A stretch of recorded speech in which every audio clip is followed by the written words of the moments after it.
Inhalation. Hold the vibration.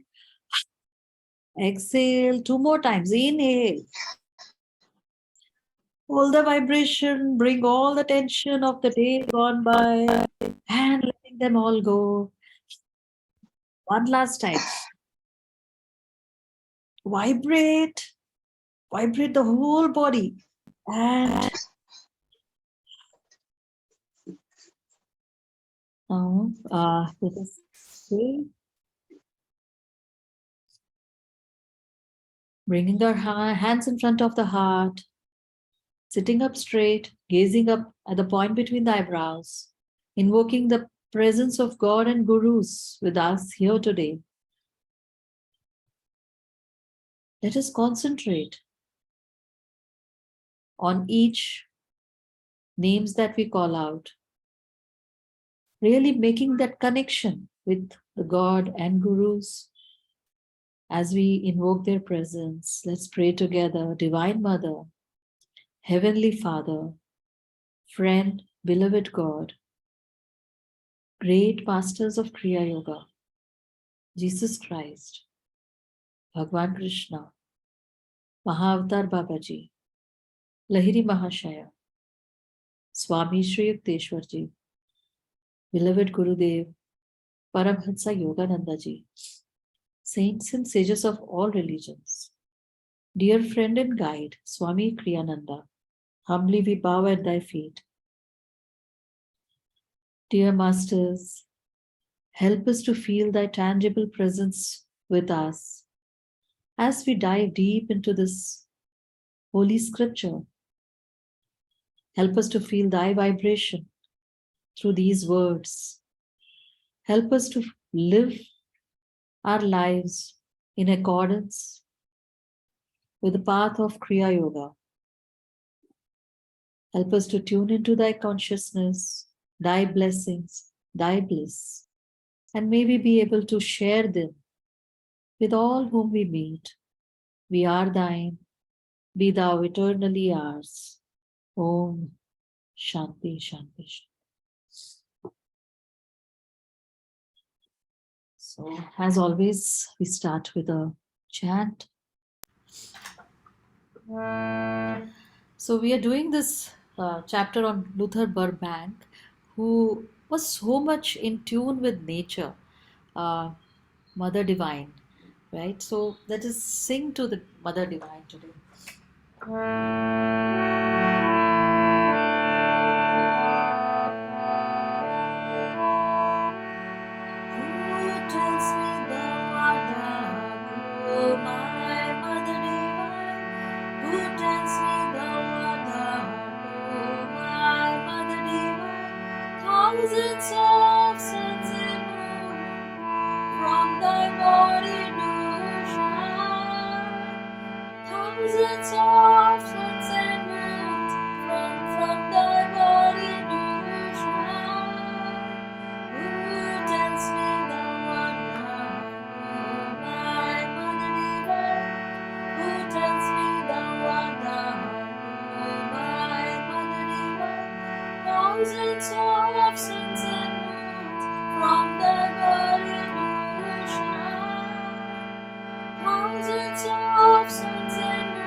Thousands of suns and moons from thy body will shine.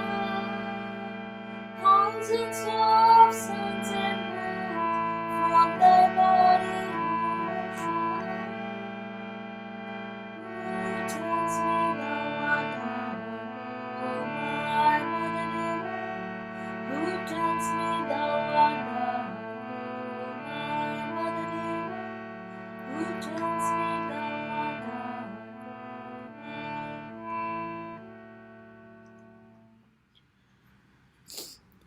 Just for a moment, pausing here, making our connection, offering our devotion with the Mother Nature, who gives us bountiful of blessings, shares everything with us, offering our gratitude at her feet. The Divine Mother. Master said, the Divine Mother aspect of God is closer to us. Pray to her.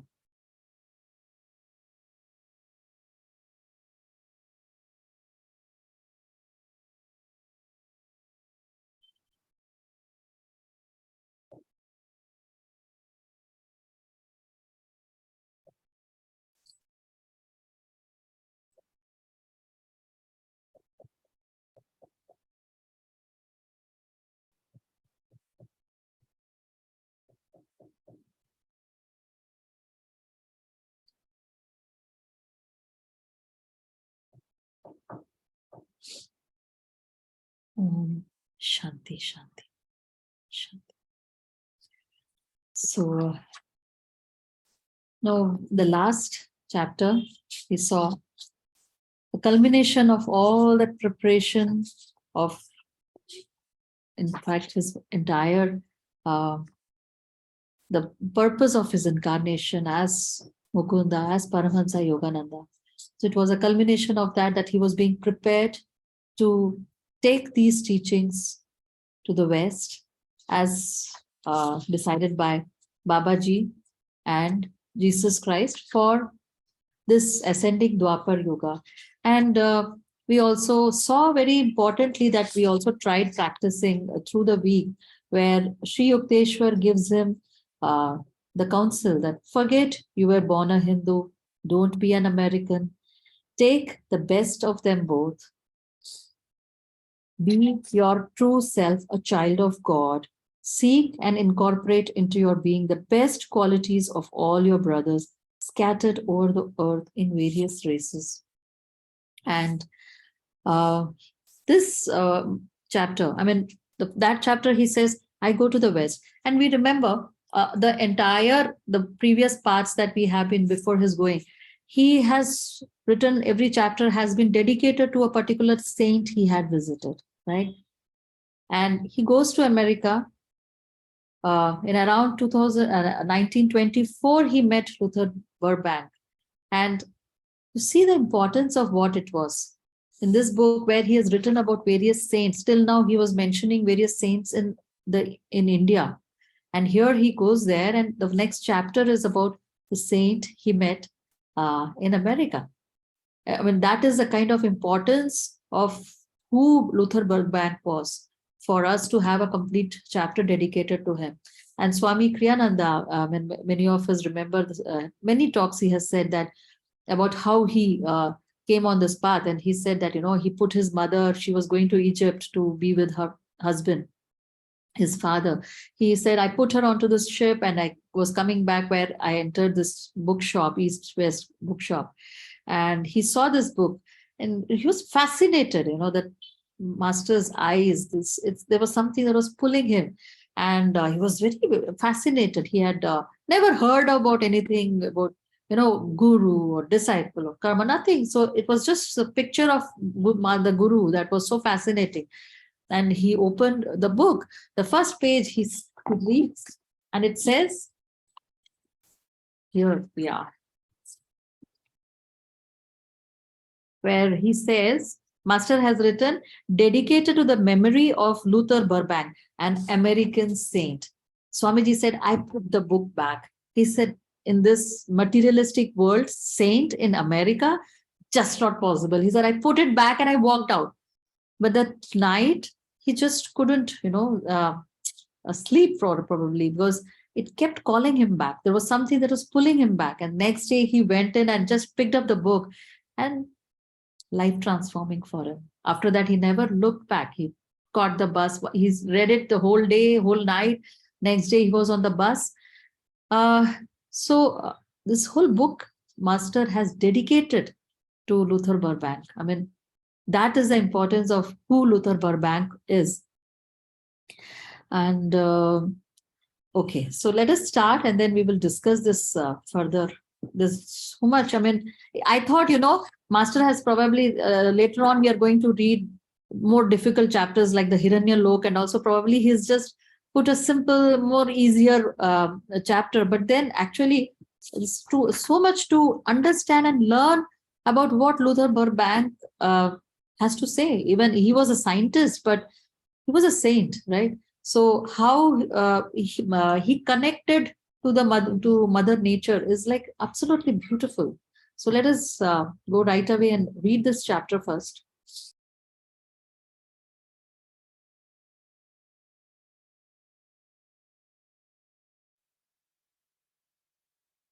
Chapter 38. Luther Burbank, a Saint Amidst the Roses.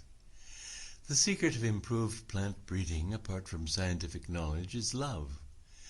Luther Burbank uttered this wisdom as I walked beside him in his Santa Rosa garden.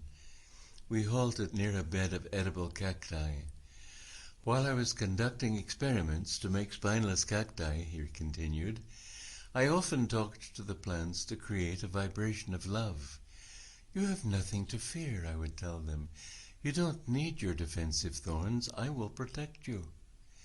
Gradually, the useful plant of the desert emerged in a thornless variety. I was charmed at this miracle. Please, dear Luther, give me a few cacti leaves to plant in my garden at Mount Washington. A workman standing nearby started to strip off some leaves. Burbank prevented him. I myself will pluck them for the Swami. He handed me 3 leaves, which I later planted, rejoicing as they grew to huge estate. The great horticulturist told me that his first notable triumph was the large potato, now known by his name. With the indefatigability of genius, he went on to present the world with hundreds of crossed improvements on nature. His new Burbank varieties of tomato, corn, squash, cherries, plums, nectarines, berries, poppies, lilies, roses. I focused my camera as Luther led me before the famous walnut tree, by which he had proved that natural evolution can be telescopically hastened. In only 16 years, he said, this walnut tree reached a state of abundant nut production to which an unaided nature would have brought the tree in twice that time. Burbank's little adopted daughter came romping with her dog into the garden. She is my human plant, Luther waved to her affectionately. I see humanity now as one vast plant, needing for its highest fulfillments only love, the natural blessings of the great outdoors, and intelligent crossing and selection. In the span of my own lifetime, I have observed such wondrous progress in plant evolution that I look forward optimistically to a healthy, happy world as soon as its children are taught the principles of simple and rational living. We must return to nature and nature's God. Luther, you would delight in my raunchy school with its outdoor classes and atmosphere of joy and simplicity. My words touched the chord closest to Burbank's heart, child education. He plied me with questions, interest gleaming from his deep, serene eyes. Swamiji, he said finally, schools like yours are the only hope of a future millennium. I am in revolt against the educational system of our times, severed from nature and stifling all individuality. I am with you, heart and soul, in your practical ideals of education. As I was taking leave of the gentle sage, he autographed a small volume and presented it to me. "Here is my book on the training of the human plant," he said. "New types of training are needed, fearless experiments. At times the most daring trials have succeeded in bringing out the best in fruits and flowers. Educational innovations for children should likewise become more numerous, more courageous." I read his little book that night with intense interest. His eye envisioning a glorious future for the race, he wrote, quote, "The most stubborn living thing in this world, the most difficult to swerve, is a plant once fixed in certain habits. Remember that this plant has preserved its individuality through all the ages. Perhaps it is one which can be traced backward through eons of time in the very rocks themselves, never having varied to any great extent in all these vast periods. Do you suppose, after all these ages of repetition, the plant does not become possessed of a will, if you so choose to call it, of unparalleled tenacity? Indeed, there are plants, like certain of the palms, so persistent that no human power has yet been able to change them.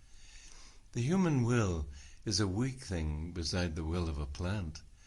But see how this whole plant's lifelong stubbornness is broken simply by blending a new life with it, making, by crossing, a complete and powerful change in its life.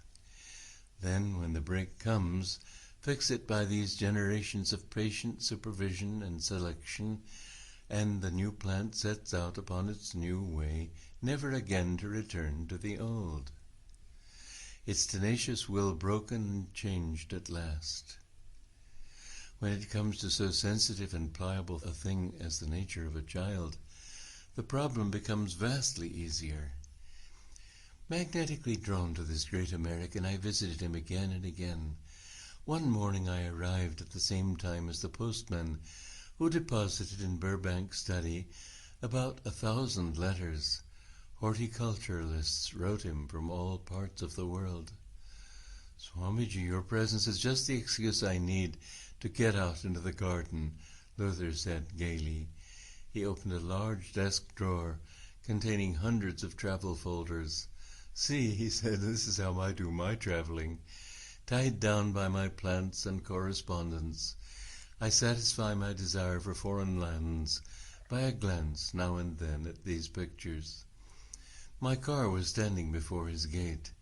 Luther and I drove along the streets of the little town, its gardens bright with its own varieties of Santa Rosa, peach blow, and Burbank roses. My friend Henry Ford and I both believe in the ancient theory of reincarnation, Luther told me. It sheds light on aspects of life otherwise inexplicable. Memory is not a test of truth. Just because man fails to remember his past lives does not prove he never had them. Memory is blank, considering his womb life and infancy too, but he probably passed through them, he chuckled. The great scientist had received Kriya initiation during one of my earlier visits. "I practice the technique devoutly, Swamiji," he said. After many thoughtful questions to me about various aspects of yoga, Luther remarked slowly, "The East indeed possesses immense hoards of knowledge, which the West has scarcely begun to explore. Intimate communion with nature, who unlocked to him many of her jealously guarded secrets, had given Burbank a boundless spiritual reverence. Sometimes I feel very close to the infinite power," he confided shyly. His sensitive, beautifully modeled face lit with his memories. "Then I have been able to heal sick persons around me, as well as many ailing plants." He told me of his mother, a sincere Christian. "Many times after her death," Luther said, "I have been blessed by her appearance in visions. She has spoken to me." We drove back reluctantly toward his house and those waiting 1,000 letters. "Luther," I remarked, "next month I am starting a magazine to present the truth offerings of East and West. Please help me decide on a good name for the journal. We discussed titles for a while, and finally agreed on East-West. After we had re-entered his study, Luther Burbank gave me an article he had written on science and civilization. This will go in the first issue of East-West, I said gratefully. As our friendship grew deeper, I called Burbank my American saint. Behold a man, I quoted, in whom there is no guile.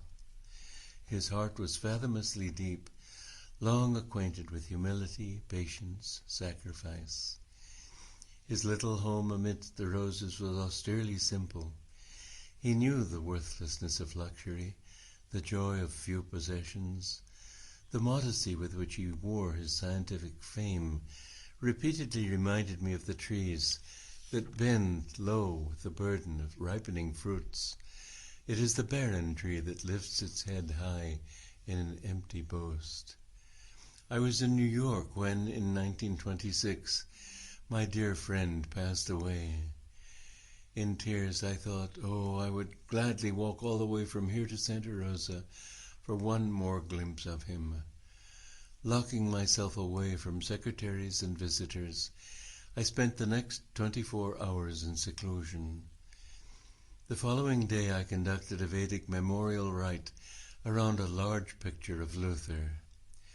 A group of my American students, garbed in Hindu ceremonial clothes, chanted the ancient hymns as an offering was made of flowers, water, and fire, symbols of the bodily elements and their release into the infinite source. Though the form of Burbank lies in Santa Rosa under a Lebanon cedar that he planted years ago in his garden, his soul is enshrined for me in every wide-eyed flower that blooms by the wayside. Withdrawn for a time into the spacious spirit of nature, is that not Luther whispering in her winds, walking in her dawns? His name has now passed into the heritage of common speech. Listing Burbank as a transitive verb, Webster's New International Dictionary defines it, quote, to cross or graft a plant, hence figuratively to improve, parenthesis, anything as a process or institution, in parenthesis, by selecting good features and rejecting bad, or by adding good features. Beloved Burbank, I cried after reading the definition, your very name is now a synonym for goodness.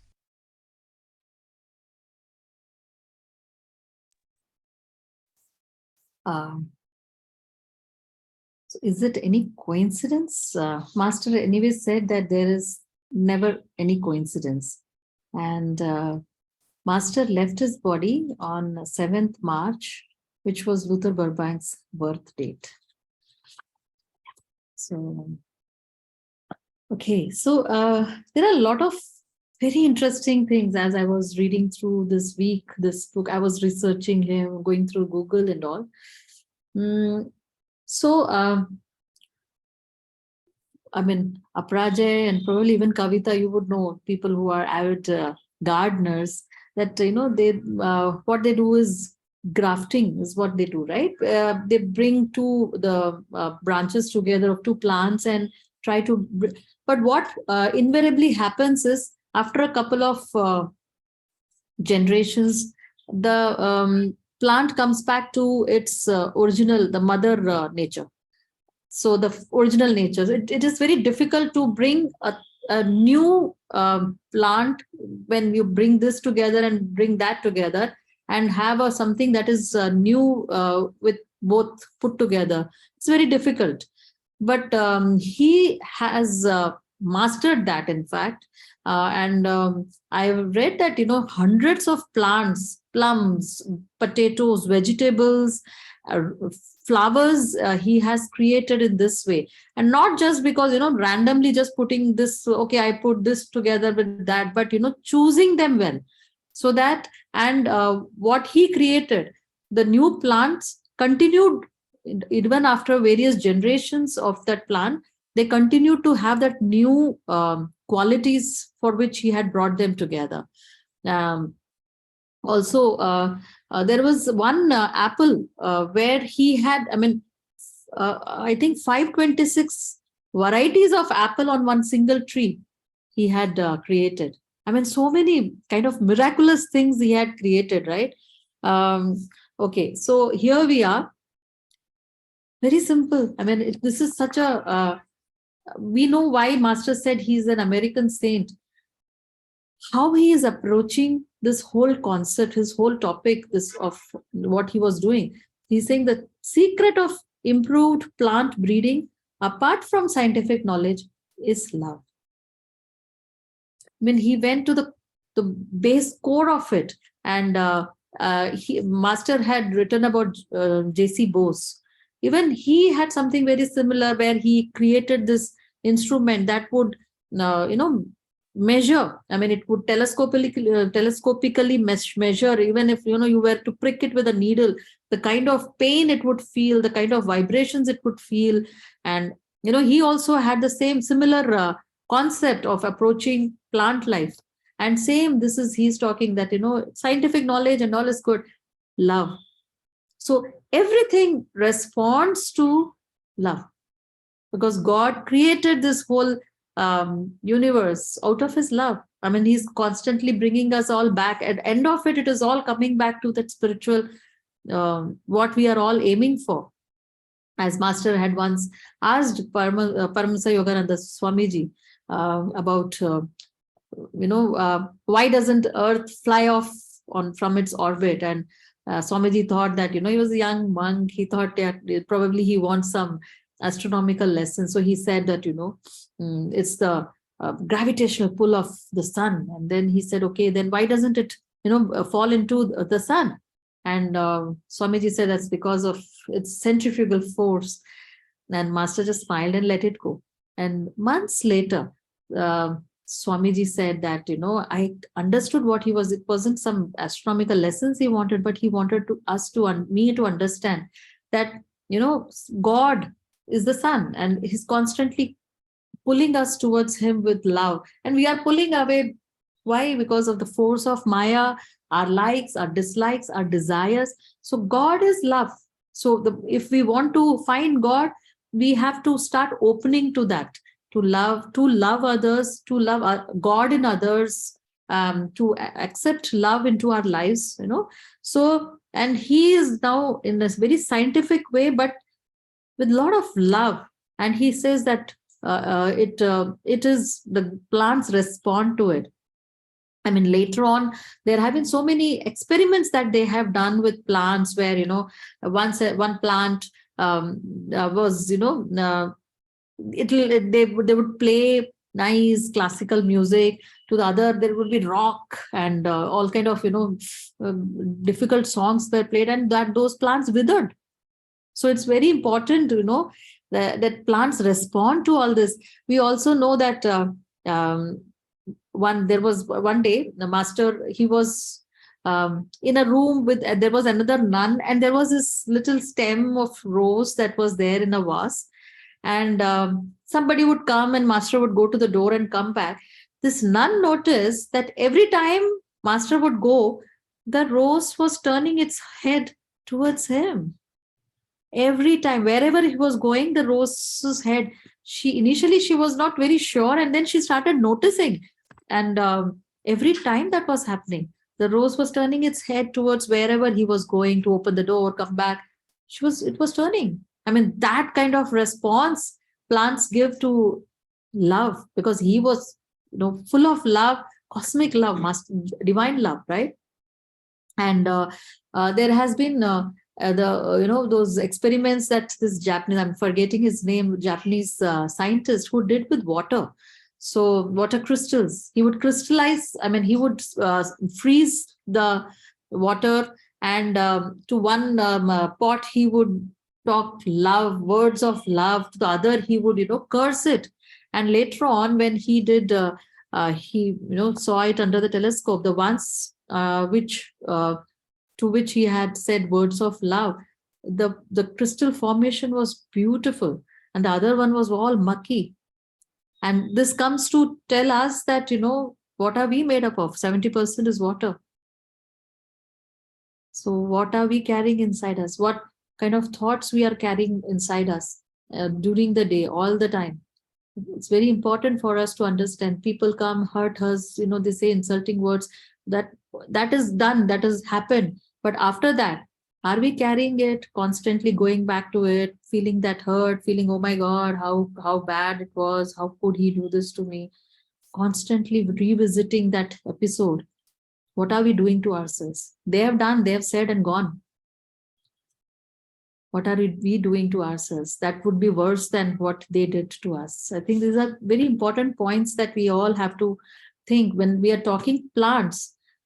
And I mean, when he says that, the plant will is much more stronger than a human will, then we need to be very careful about what we are getting into types. Okay, so here he's talking about this cacti, right? Where he says, I often talk to the plants to create a vibration of love. You have nothing to fear, I would tell them. Now he's talking about this, especially that cacti that he created, thornless cacti, right? You don't need your defensive thorns. I will protect you.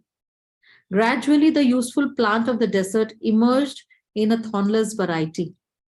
Gradually, it happened over a period of time, and more than probably the parent plant, the babies that came, that would have also, it would have taken so much of energy that he must have put out, the vibration of love, that over a long time, slowly that plant started shedding its natural tendency that it had been doing.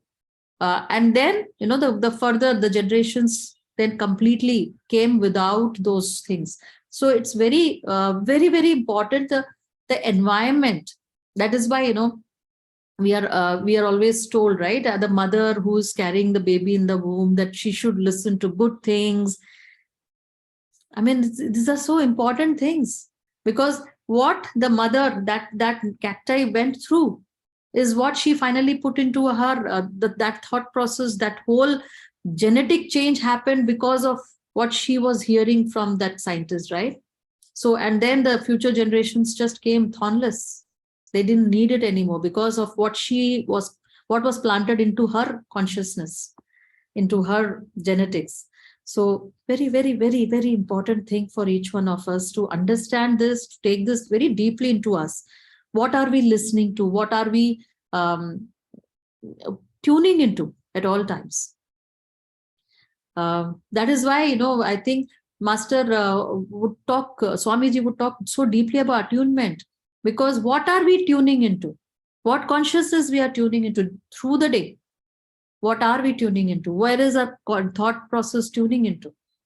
It's very important, because for us to, we carry it not only here in another lifetime. If we come back, another lifetime, and future generations, everything is affected. It's not just this lineage, but us going into the next lifetime, and also the future generations that come through us. So these are very important things, I think, probably to meditate on. Okay, and now he says, when that he wanted to take those thornless, and those thornless cacti, I think, are still there in Mount Washington. They're still there, very much there. And Workman wanted to take, was going to just rip it off, and he says, no, I will give. So he gives it, and which later I planted, rejoicing as they grew to huge estate. So they grew, this thornless cacti grew, has grown, and now it continues to be there in that estate. Okay, so again he talks about this large potato, and I think this was very useful in Ireland.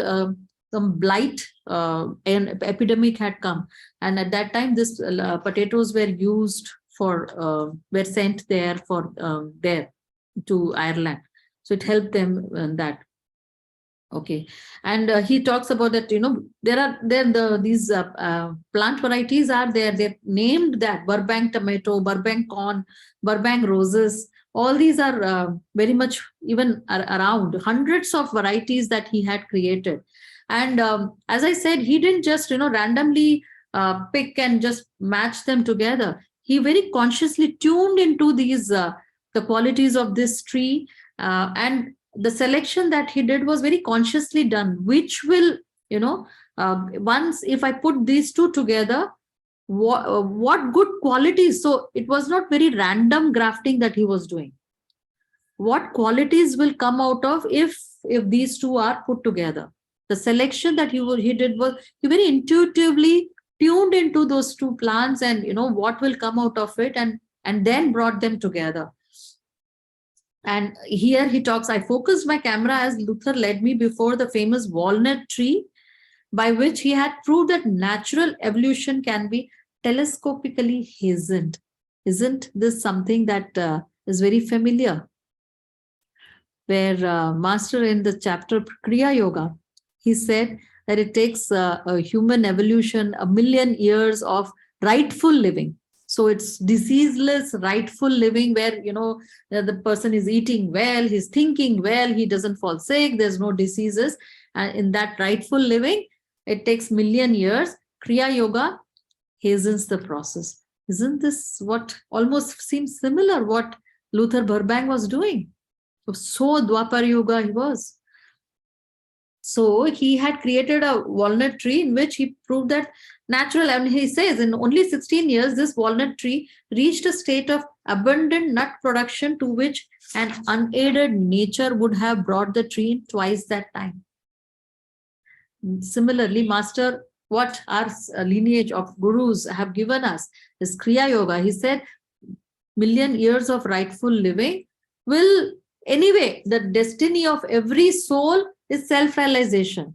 You go rightfully, if we live 1,000,000 years, it will take, and we all know how rightfully every soul would have lived, right? We wouldn't be around. So there will be diseases, we would have eaten wrong things, we would have done wrong things, we would have thought definitely wrong things. So it can take 2,000,000 years, it can take 3,000,000 years. And what Master said is, Kriya Yoga is a airplane route to God, right? And that is what he was doing with in a very, the physical world he was creating what the spiritual world Master is creating. Masters, all the masters are creating for us. Burbank's little adopted daughter came romping out. Now he's saying, she is my human plant. And this is very important, where he says, I see humanity now as one vast plant, needing for its highest fulfillment only love, the natural blessings of the great outdoor, and intelligent crossing and selection. So Swamiji, he created these schools. They follow this principle of outdoor teaching. Well, it's very important that children are in touch with that nature. The current education system is just cuts it all off, right? Now, all the children, the 40 children in one classroom, the teacher just downloads the syllabus. You understand, you don't understand, you're just, corrected on the basis of what you have downloaded on the answer sheet. I mean, what are we giving? And he's very clearly saying, he's talking about plants, and he's again saying that the whole humanity is one huge plant. And we need this. Every child, and he's saying that the children, it's very important that children are taught the principles of simple and rational living. Dalai Lama said that, if an 8-year-old kid is taught how to meditate, in one generation, we would eradicate violence from this world. We can make this world a better world. And that is exactly what he's saying. I look optimistically to a healthy, happy world as soon as its children. So time and again, Lahiri Mahashaya, Paramahansa Yogananda, the first thing he did once Sri Yukteswar said, yeah, now you're ready to get out of the ashram and, be on your own. First thing he did was create a school. They all have understood the necessity that it has to start when the children are very young, right? And he's saying that they are taught the principle of simple and rational living. We must return to nature and nature's God. That is where the disconnect is happening in this current generation. This is where, the Western education has really cut off for the children from nature and nature's God. This is seriously too good. And again, he's also talking about intelligent crossing and selection. So when he's talking about humanity as a large plant, because that's what he's doing, right? He's creating better plant using methods to create better, where it manifests good qualities. So if we are, the humanity as a large is a vast plant, we need to do this too. Love, nature, being one with nature, and very importantly, intelligent crossing and selection. Who we move around with, who we call. Master said environment is stronger than willpower. He talked about satsanga. This is what it is. What are we choosing as, selecting as friends, selecting as people I move around with, selecting as my thoughts. What company am I keeping the whole day? This is very important. What are we selecting to choose? I mean, there are a lot of people around, but we choose. And based on the vibration, the consciousness I am, I magnetize those kind of people. So it's very important that we keep shifting if we want to, and uplift ourselves, we need to move, choose right. That's why the satsanga, the guru bhais, being in the company of our gurus, this book has a vibration of master, keeping this company. All this is very important, very, very important. Meditating. And so what is applicable where he's talking about plants, because that is his been Luther Burbank, equally applicable to each one of us. Okay, so here again, master says that you would delight, because that is exactly the principle that Ranchi school has been established with. And he says schools like yours are the only hope for a future millennium. I am in revolt against the education system of our time, severed from nature and stifling of all individuality. I am with you, heart and soul, in your practical ideations of education. Rabindranath Tagore, the chapter we had on, even he created Shanti Niketan with that principle only, right? That in vast area, the children sit under the tree. In ancient India, that is how the children were taught. The gurukuls were only, right? They would sit under the tree. They were one with nature. So it wasn't like they were not cut off with anything. Okay, so here in my book, The Training of the Human Plant, he says, new types of training are needed, fearless experiments. At times, the most daring trials have succeeded in bringing out the best in fruits and flowers. Educational innovations for children should likewise become more numerous and more courageous. So, Nayaswami Asha, she was mentioning in one of her talks, and even when she had come here, she said the same thing, that there was this girl who had studied in the EFL school in Palo Alto, and then went on to a college, and she was doing very well in that college. And Asha met her, and she said that, how is it going? Must be very difficult for you, and you are acing everywhere. I'm so proud of you. She said, oh, this is very easy. All I need to do is, ace in my grades. It was more difficult when I was back then in the schools, because I had to be harmonious, I had to be cooperative, I have to say good things about this, I have to be good to everyone. It was much more difficult for me. Now I just have to ace my grade, which is hardly anything. This is very easy for me. It's very difficult to do those things, and that is what is very important. That is where the disconnect has happened in the educational system, because it's competitive. How can I cut through the other person? How can I cheat? How can I do this? That is where it has all gone to. And that is where the disconnect is. And the value systems are gone. Everything is gone now. And children are getting so into all kinds of troubles. The lifestyle diseases are coming to young ones. The stress levels are so high. So it's so sad what we are offering to our kids. Okay.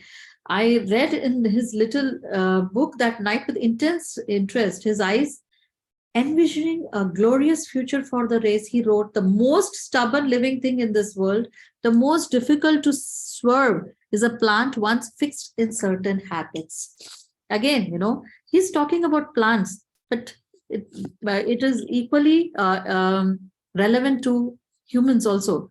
Remember that the plant has preserved its individuality all through the ages. Perhaps it is one which can be traced backward through eons of time, the very rocks themselves, never having varied to any great extent in all these vast periods. Cut to us, the humans.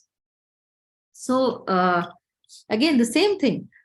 We can say if we look at a family lineage, हम तो ऐसे ही करते हैं, the family lineage, generation से ऐसे ही करते हैं, never questioning, because हमारे मम्मी ने, दादी ने, परदादी ने किया. There are certain habits that are passed down through generations, and then each one of us, what I am today, the tendencies that I'm carrying, the habits that I have put a lot of energy through my incarnations to be who I am today. And it becomes very difficult to change these habits, these tendencies. It's very difficult. And once, that is why Master said, keep, every time, even when you're getting old, it's not like, a young age mein hi kiya, even when we are old, we are getting old.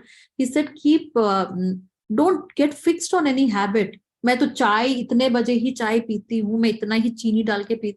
He said, don't become, he said, psychological antics. He uses word psychological. So keep experimenting, keep throwing new your habits away, and picking up some new good, innovative, good thing. So never get stuck within any habit. And some people I've noticed are very proud of their habits. मैं तो इतने बजे ही. He said that don't get into any habits. Just throw them out. You shouldn't be stuck with that. I remember, I used to have this headaches if I don't have morning tea. सुबह उठ के mug भर के tea I have to have. And I would never go for this full body checkup and all, because my goodness, 9 बजे तक कुछ चाय नहीं पिलाते हैं. I would avoid going for that. Till one day, I thought Master says that don't have these any. One day what I did was I decided I'll not have. I started having warm water with nimbu, and it's good to fool the mind. It got used to it. It's fine with it now. I think we have to break it. This was something very simple, but there are a lot of very difficult habits that each one of us has. We have to break them.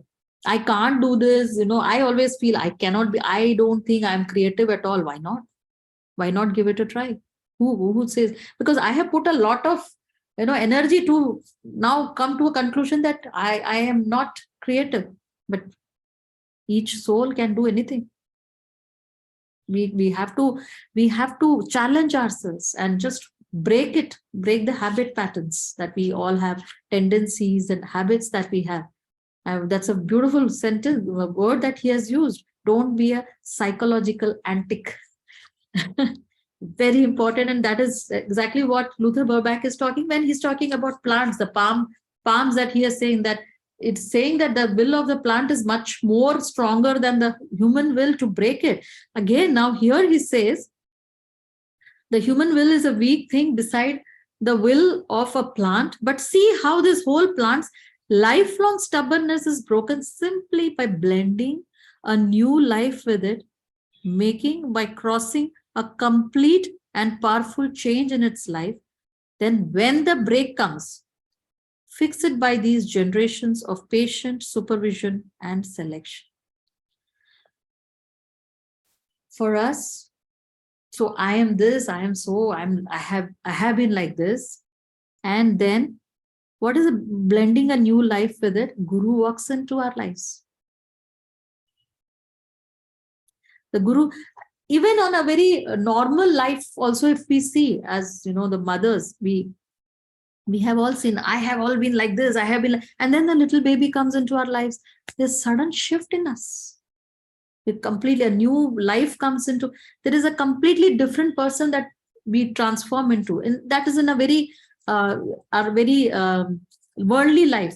And now if we look at the very spiritual way, blending a new life with it, making it by crossing a complete and powerful change in its life. When the Guru walks in, the Guru enters our picture, and when we tune with him, the break comes. There is a lot of resistance that happens at the start, but then the break comes. When that break comes, and then you fix it by these generations of patient supervision and selection. So there is a lot of effort that each one of us has to put. So if that transformation has to happen by regular meditations, by attunement with the Guru, by being in the satsanga, by all these things that we have been taught, the japa, everything. So there has to be. So the Guru walks in. There's a new blending, a new life, but he can help us only if we put all those other things in place, which is fixed by these generations of patient supervision and selection. It takes a long time before the transformations start happening, but we have to be at it and patiently watching, where am I going, where are my thoughts going, am I with the Guru, going for the satsanga, being with the Guru bhais, reading these books. All this, it takes those efforts, and then when that break comes and the new plant sets out upon its new way, never again to return to the old, its tenacious will broken and changed at last. That is what happens to each one of us. I mean, I don't think we can ever look back to who we were before we met the Guru and started on this journey, this beautiful journey. So, but then we have to participate in the plant. The scientist was doing, but here we have to participate in that transformation that the Guru can bring for us, if only we allow him to. That is most important. So we have to cooperate with the divine will to be able for him to work on us. When it comes to so sensitive and pliable as nature of a child, he's saying the problem becomes vastly easier. Now, that is wonderful to hear, actually. So here again, my friend Henry Ford. So I was saying, I was researching, and there are pictures. I mean, Henry Ford, Luther Burbank, and Edison. They were very, very great friends. There's a picture I'll share in the group also. They would often get together and discuss things and all. So such a Dwapara Yuga men. These guys were. Luther Burbank was he was bringing so much transformation in the plant world. Edison, of course, we all know, and Henry Ford, the kind of transformation he brought to the automobile. They were thinking so far ahead. They were so Dwapara Yuga, the age that we had entered the early 20th century, right? So he's saying that we both believe in the ancient theory of reincarnation. So see the kind of thought processes these guys had. Memory, and he's saying that it sheds light on aspects of life otherwise inexplicable. Memory is not a test of truth. Just because man fails to remember his past lives does not prove he never had them. And in the Outwitting the Stars, the chapter where Sri Yukteswar says, just because man doesn't believe in all this doesn't, I mean, if the cosmos has to operate according to man's belief or not, it will be a fairly chaotic cosmos. So you believe, you don't believe, that's your problem. Things are what they are, and that is exactly similar. He's saying, just because I don't remember my past life doesn't mean it. I mean, otherwise, how do you explain? Master said that if a baby is born blind or with any handicaps, how do you explain it? God is love. Why would he want one? He will create one child who's so beautiful, other child with all these handicaps. There has to be a reason behind it. It's what that child. And there was this little baby that was put in Master's hand, and he said later on, I almost dropped it. If only you could see his past life. He was a murderer. So that is what we bring to this life. And so otherwise, how do you explain what the world is going through, and why somebody is born rich, why somebody is born with poor, somebody with bad health? Why is it? There has to be a reason behind it. God doesn't want it that way. He loves each child equally, right? So here the great scientist had received Kriya Yoga, and he says that I have been practicing it devotedly.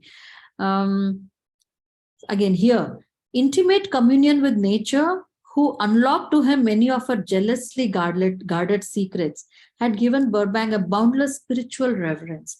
And he says that, he could heal people. A lot of people would come to him for healing.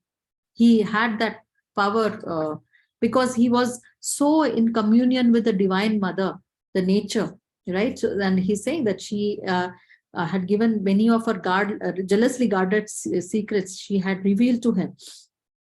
Okay, and here the east-west thing. Okay, another thing is here.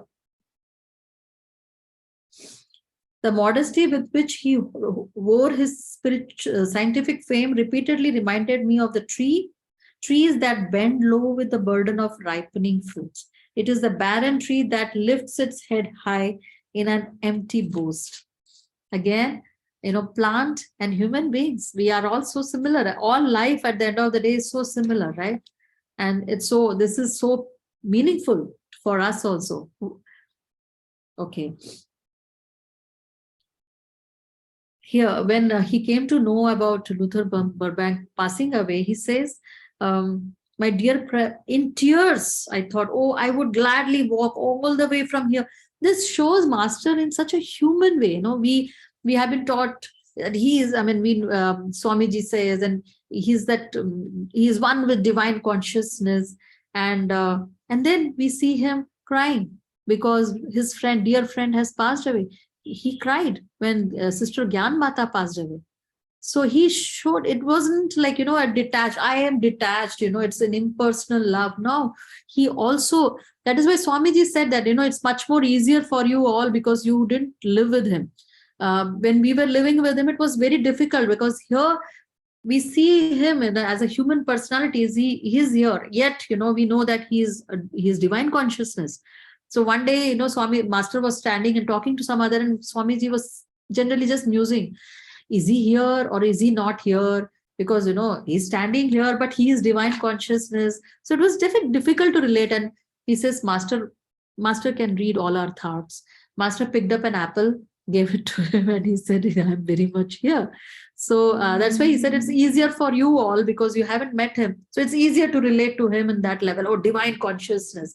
But he showed, such a beautiful way that, by showing his love for his friend who's passed into the other realm.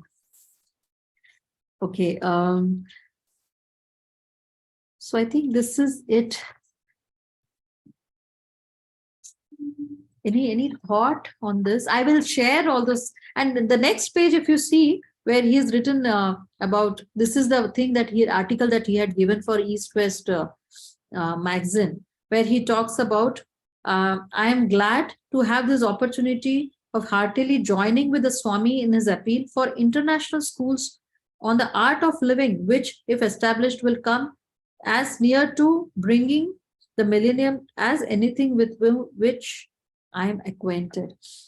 So they had a lot of this thing on, bringing this to the children, starting from that level and then bringing them, so that this world, their mission is to prepare this world for the next coming age of the Dwapara Yuga, right? So it has, the seeds have to be planted as children, and then intelligent selection, crossing, being with nature. These were very important, again, through the Yogada system of physical, mental, and spiritual unfoldment, by simple and scientific methods of concentration and meditation, most of the complex problems of life may be solved, and peace and goodwill come upon earth. The Swami's idea of right education is, again, as we saw in the last chapter also, Babaji is working for each one of us evolution. At the same time, it is for the earth's evolution.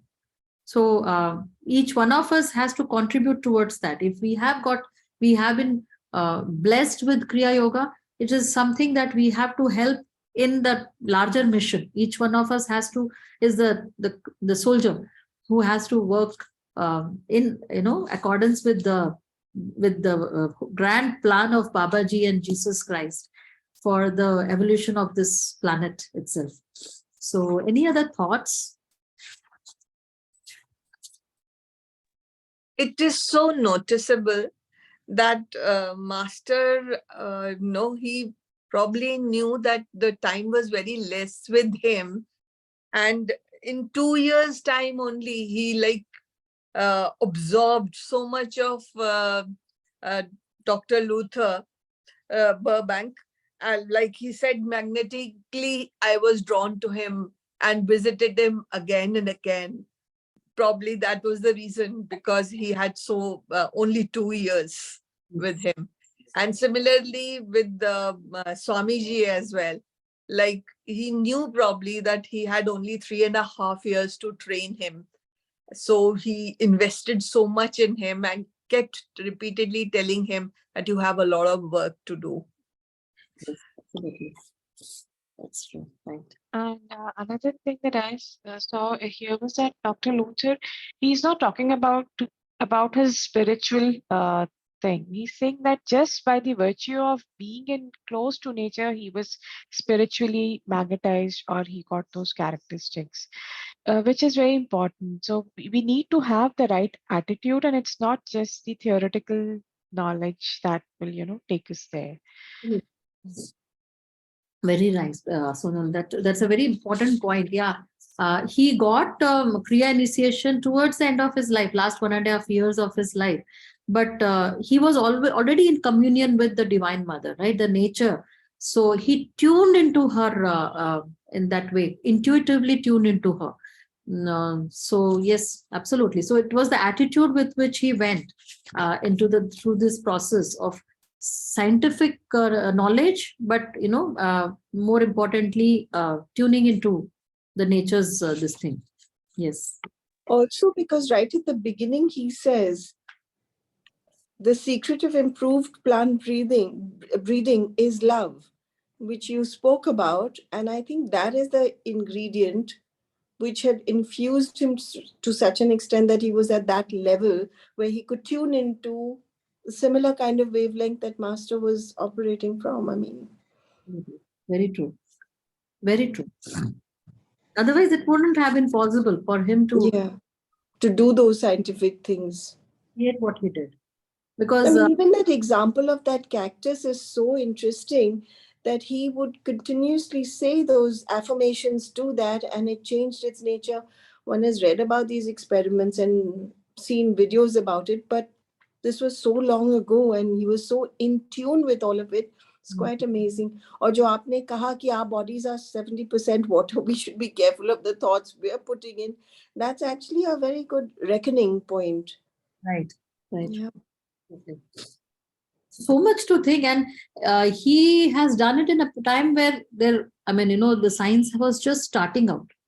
But that's why we had entered the phase of Dwapara Yuga, and these were the pioneers of the Dwapara thinking, that attitude of Dwapara Yuga, where they were tuning into going beyond what the matter is, going beyond the material world and diving deep within and finding things.